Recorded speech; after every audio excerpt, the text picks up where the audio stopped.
saya Rini Sutiavani, NIM 180800136. Di sini saya akan menjelaskan tentang komunikasi.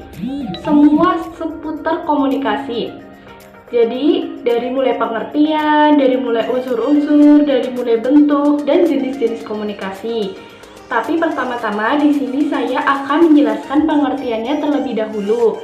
Nah, sebenarnya pengertian komunikasi itu banyak sekali pendapat para tokoh, tapi di sini saya akan menyampaikan dua saja, dari Robert J. G. dan dari Davis S. Dari Robert J. G. yaitu proses komunikasi dari penyampaian pesan berupa pikiran atau perasaan seseorang tersebut. Jadi seseorang tersebut itu ingin menyampaikan pesan yang ada di pikirannya atau perasaan seseorang tersebut kepada orang lain. Terus yang kedua yaitu dari Davis S. Di sini Davis S juga artinya komunikasi yaitu pemindahan informasi dari seseorang ke orang lain. Intinya sama ya sebenarnya pengertian dari kedua tokoh ini. Nah, dari kedua tokoh ini saya simpulkan, jadi komunikasi yaitu proses penyampaian pesan dari komunikator kepada komunikan. Komunikator sendiri di sini yaitu orang yang mengirim pesan, sedangkan komunikan yaitu orang yang menerima pesan tersebut. Nah, pengertian sudah, di sini saya akan menjelaskan tentang tujuan dari komunikasi. Tujuan dari komunikasi yaitu untuk memecahkan sebuah masalah, untuk mencapai sebuah tujuan. Jadi itu kan komunikasi, pasti orang tersebut ingin menyampaikan pesan kepada orang lain, pasti ada tujuannya, jadi jelas. Nah, ketika juga ada suatu konflik, jadi seseorang itu akan berkomunikasi kepada orang lain, bagaimana sih cara memecahkan konflik tersebut, seperti itu. Nah, selain tujuan juga terdapat fungsi. Fungsinya yaitu yang pertama, tentu saja kalau yang namanya komunikasi, pasti di sini kita dapat sebuah informasi. Jadi kita itu akan mendapat informasi yang diperoleh dari orang lain, seperti itu. Selanjutnya yaitu bentuk-bentuk dari komunikasi. Bentuk-bentuk dari komunikasi yaitu ada komunikasi intrapribadi. Komunikasi intrapribadi yaitu ketika berkomunikasi dengan diri sendiri. Contohnya seperti diri sendiri sedang melakukan persepsi. Persepsi di sini yaitu penerimaan tanggapan. Misal kita sedang melihat seseorang yang sedang melakukan sesuatu, terus kita beranggapan sendiri, wah seseorang itu sedang melakukan apa ya, seseorang itu sedang apa ya, kayak gitu. Jadi diri kita itu berkomunikasi dengan diri kita sendiri, kayak seperti itu. Terus yang kedua yaitu antar pribadi. Antar pribadi yaitu penyampaian informasi atau makna dari orang ke orang lain. Yang ketiga yaitu komunikasi kelompok. Interaksi tatap muka antara 3 atau lebih individu untuk mencapai tujuan yang dikehendaki. Yang keempat yaitu komunikasi massa.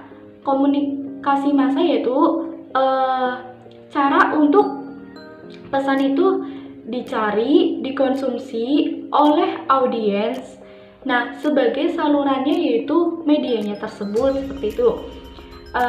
Yang terakhir yaitu komunikasi organisasi. Komunikasi antar manusia atau human communication untuk dalam suatu konteks organisasi untuk mencapai tujuan bersama, seperti itu. Selanjutnya saya akan menjelaskan tentang unsur-unsur dari komunikasi yang sudah saya sebutkan tadi. Yang pertama yaitu sumber itu bisa diperoleh dari mana saja, bisa diperoleh dari media, lembaga, atau buku dan lain sebagainya. Yang kedua yaitu ada komunikator. Komunikator itu bisa dilakukan secara pribadi, bisa dilakukan secara kelompok, bisa dilakukan secara dalam organisasi atau dalam suatu perusahaan dan lain sebagainya. Terus sikap-sikap yang harus dimiliki oleh seorang komunikator yaitu yang pertama reseptif, mau menerima gagasan atau informasi dari orang lain. Yang kedua yaitu selektif. Jadi itu dalam memperoleh informasi kita tuh harus selektif. memilah-milah suatu informasi tersebut benar atau salah. Terus yang ketiga yaitu digestif. Digestif yaitu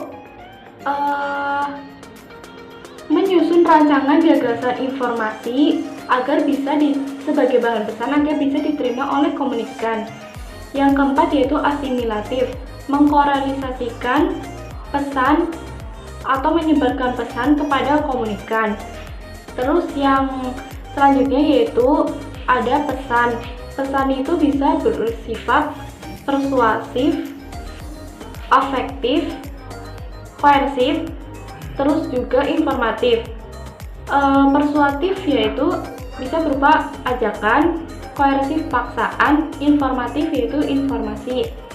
Terus selanjutnya yaitu ada saluran, media yang digunakan untuk menyebarkan suatu informasi. Terus komunikan, terus efek. Efek komunikasi itu ada 3 yaitu kognitif, afektif, dan konatif. Kognitif yaitu seseorang menjadi tahu, terus juga afektif.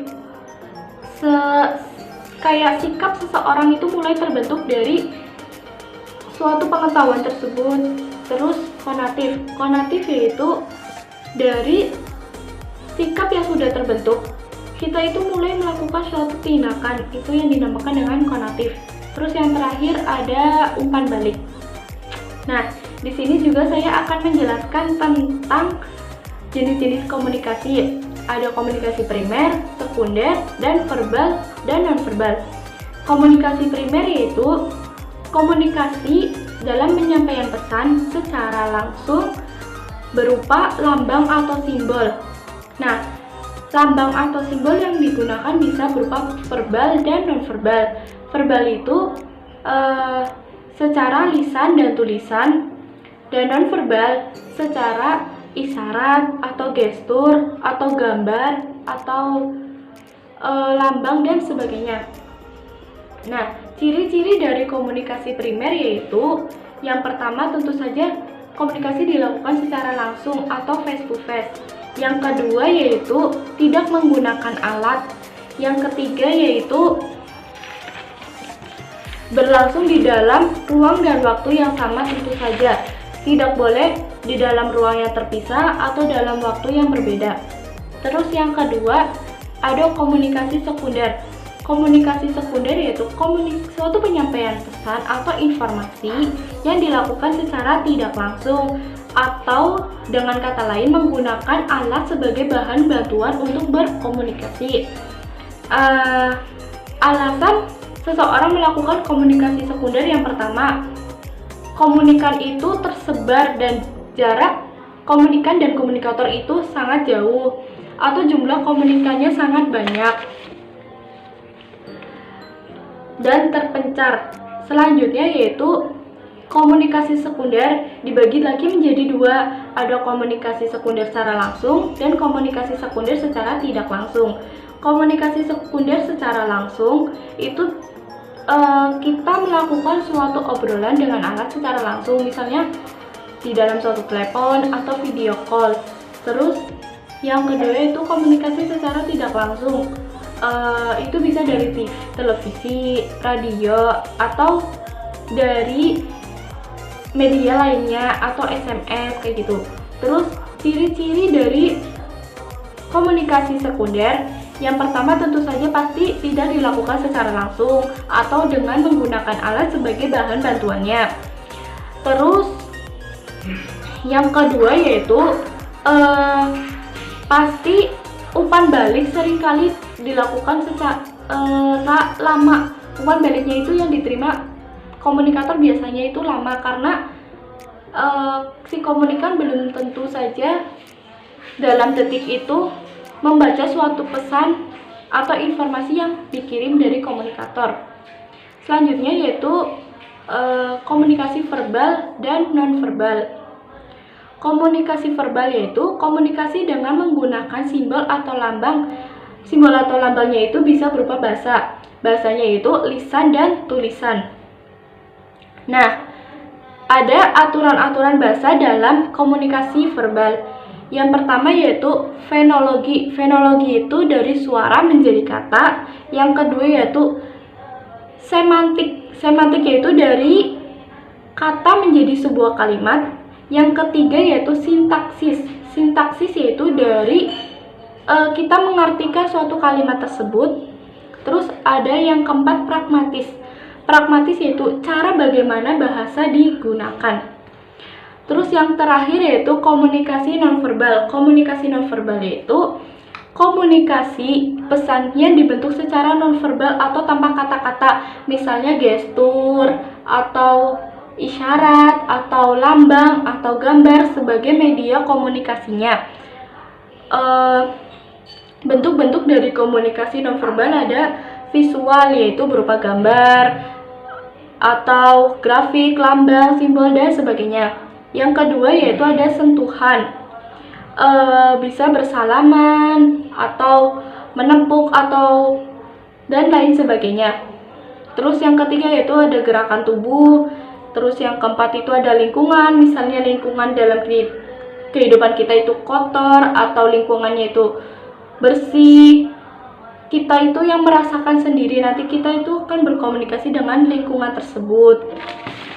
Terus selanjutnya yaitu ada penciuman atau aroma. Terus ada penampilan dan juga ada citra rasa. Terima kasih.